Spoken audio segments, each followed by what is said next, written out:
வணக்கம். ஒரு மாறுதலுக்காக வேற ஒரு ஹீலிங் மெத்தடை பார்த்தோம். நேத்திக்கு சூப்பர் ஹக் பற்றி பேசினேன். இப்படி வைக்கிறது தான் சூப்பர் ஹக்கு. இன்னைக்கு எப்படி நம்ம விரல்களை பிடிக்கிறதால எமோஷன்ஸ் ஒரு ஒரு உணர்வுகளையும் நம்ம எப்படி மாற்றலாம், கட்டுப்படுத்தலாம், அதை நல்ல விதமாக கொண்டு போகலான்றதை பற்றி பார்க்கலாம். இந்த கட்டை விரல் எதை குறிக்குதுன்னா ஒரி, ஸ்ட்ரெஸ்ஸு, ஆங்ஸைட்டி. இதை இப்படி பிடிக்கிறது மூலமாக கொஞ்ச நாள் பொறுத்து நம்மளுக்குள்ளார ஒரு துடிப்பு தெரியும். அந்த மாதிரி துடிப்பு தெரியும் பொழுது நம்ம இன்னும் கொஞ்ச நாள் வைக்கலாம். குறைஞ்சது 3லேருந்து 4 நிமிஷம் வச்சிங்கன்னா நல்லா தெரியும் உங்களுக்கு. இப்போ வச்சிட்டு இருக்கும்பொழுது என்ன ஆகுது, நீங்கள் இதுக்கு அஃபர்மேஷன் சொல்ல வேண்டாம், எதுவுமே கிடையாது. Just hold, align yourself. அதாவது நம்மளுடைய உள்ளார இருக்க அந்த எனர்ஜியும் பிரபஞ்ச சக்தியோடையும் சேர்க்கறதால நம்மளுக்குள்ளார இருக்க இறை சக்தியை நம்ம எழுப்புகிறோம். நம்மளுக்குள்ளார இருக்க அந்த ஹீலிங் பவர், நம்மளை நாமளே குணப்படுத்தும் அந்த சக்தியை, டிவைன் பவர் இருக்கு இல்லையா, தெய்வீக சக்தியை நம்ம எழுப்புகிறோம். அதுதான் இதோட தாத்பரியமே. இதை இப்படி பிடிக்கிறது மூலமாக எப்போ பார்த்தாலும் நம்மளை பற்றி தாழ்வு மனப்பான்மை எல்லாம் இருக்கும்ல, அதெல்லாம் போயிடும்.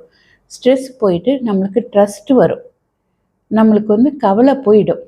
இது மட்டும் இல்லை, ஸ்டமக்கு, ஸ்ப்ளீனு இது கண்ட்ரோல் பண்ணுறதாலையும் நல்லபடியாக டைஜஷன் நடக்கும். அதுவும் இல்லாமல் முடி வளரும். சில பேருக்கு இப்போ கீமோதெரப்பி எல்லாம் போயிட்டு எங்களுக்கு முடி வளர்கிறதுக்கு ஏதாவது ஒன்று சொல்லுங்கள், முதிரையில் நிறையா போட்டிருக்கேன், இதை பிடிச்சாலும் முடி வளரும். கண்களுக்கும் நல்லது. இது சில பேர் கான்ஸ்டண்ட்டாக லேட்டாக வருவாங்க, அவசரமாக அதுக்கப்புறம் வேலை பண்ணுவாங்க. அவங்கள எல்லாம் காம் டவுன் பண்ணி அவங்க எல்லா க்ரைசிஸையும் கான்ஃபிடெண்ட்டாக எதிர்கொள்ள வைக்கும். நம்மளுடைய தோலுக்கு ஒரு வலுவையும் ஒரு இயற்கையான பளபளப்பையும் கொடுக்கும், ஹெல்த்தி க்ளோவையும் கொடுக்கும். அதுவும் இல்லாமல் வாய் சம்மந்தப்பட்ட எல்லாம், டீத்து, பல்லு, கம்ஸ், அப்புறம் ஜாஸ், நோஸ், எல்லாமே, இயர்ஸ், எல்லாத்தையுமே ஹார்மனைஸ் பண்ணி நம்மளை ஒரு கான்ஃபிடெண்ட்டாக, ஒரு ட்ரஸ்ட் பண்ணுறது, கவலையிலேருந்து விலகிய ஒரு சுதந்திர பறவையாக ஆக்கும். இதை பண்ணுங்க. ஒரு கை கட்டவரல் முடிஞ்ச உடனே அடுத்த கை கட்டவரலை பிடிக்கலாம்.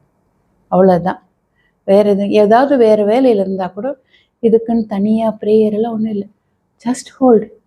அதுவாக உடம்புல இருக்க அந்த தெய்வீக உடலில் இருக்க சக்தி இறை சக்தி கூட சேரும். வணக்கம்.